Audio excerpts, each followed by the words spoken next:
నేను ఈ రోజున జగన్మోహన్ రెడ్డి గారి ప్రెస్ మీట్ చూశా. నాకు ఆశ్చర్యం అనిపించింది. కనీసం ఎవరైనా అక్కడ ఆ రోజు వాళ్ళు చెప్పినా ఒక రకంగా ఉండేదేమో. మరి ఎవరు చెప్పారో నాకు తెలీదు. పట్టాభి గారు ఇంటి అక్కడ ప్రెస్ మీట్ పెట్టారంట గన్నవరంలో. అసలు ఎక్కడ ప్రెస్ మీట్ పెడతానికి 150 మంది మీద పడితే ఆయన పంపిస్తూ వెళ్ళిపోయాడు. ప్రెస్ మీట్ ఎక్కడ పెట్టాడు? ఆయన 100 మందిని ఎక్కడ తీసుకొచ్చాడు? ఆయన వచ్చింది లాస్ట్ లో వచ్చాడు. ఒక బీసీ నాయకుడు దొంతి చిన్న కోసం మేము వెళ్ళాం. దారుణ నిజంగా ఆ రోజు ఉదయం గనక దొంతు చిన్న ఉంటే ఉదయం దొంతు చిన్ననే ఏదో చేయాలని ఆలోచన తెలియదు. అదృష్టం కొద్ది ఆ రోజు కూడా ఆయన ఎక్కడో మీటింగ్కి వెళ్ళాడు. ఆ తర్వాత మేమందరం కూడా ఏంటి ఇలా జరిగింది, ఈ విధంగా జరిగిందని పోలీసులు ఈ లోపల రావటం, ఈ లోపల మమ్మల్ని అందరం కూడా మరి అరెస్ట్ చేయటం. నేను అడుగుతున్న జగన్మోహన్ రెడ్డి గారిని, ఈ రోజు మా తెలుగుదేశం పార్టీ కార్యాలయం మీద దాడి ఫుటేజీలు ఉన్నాయి. పట్టాభి గారు మీటింగ్ పెట్టారు, ప్రెస్ మీట్ పెట్టారని మీరే చెప్పారు. ఛాలెంజ్ చేస్తున్నాం. నిజంగా మేము ఎవరైనా ఒక కార్యకర్త అటు వెళ్ళినట్టు ఫుటేజ్ చూపిండి. మీకు దాడి జరిగినట్టు అక్కడేమైనా పగిలితో చూపిండి.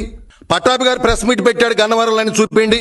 మానేస్తాం రాజకీయాల నుంచి. ఎందుకు చెబుతున్నాం ఈ మాట? నీతి నిజాయితీగా మా తల్లిదండ్రులు, మా నాన్న కల్లు గీత కార్మికుడిగా కష్టపడి చదివితే చదువుకుని ఎన్టీ రామారావు గారి దయ వల్ల నేను ఎంపీపీ అయ్యి సర్పంచ్ అయ్యి ఈ స్థాయికి ఈ రోజు ఇక్కడికి వచ్చాం.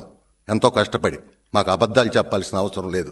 ఎంతో నీతి నిజాయితీకి ఒక సోషల్ వర్కర్ని, నేను బెస్ట్ సోషల్ వర్కర్ని Andhra Pradesh, best social worker Krishna జిల్లా. ఈ రోజు కూడా 12 సంవత్సరాలుగా ప్రతిరోజు 100 మందికి అన్నం పెడతా ఉన్నటువంటి సంస్థలో నేను ఉన్నాను. నేను జైలుకి వెళ్ళాను. నాకు బాధ అనిపించింది. 14 రోజులు నాతో పాటు అభం శుభం తెలియనని ఆ చదువుకునే పిల్లలు వచ్చారు. ఉన్నత కుటుంబంలో ఉన్నటువంటి చదువుకునే బిడ్డలు వచ్చారు.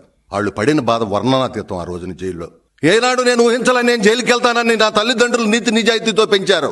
కానీ ఒక దుర్మార్గుడు వల్ల మేము జైలుకి వెళ్లాల్సినటువంటి పరిస్థితి వచ్చింది.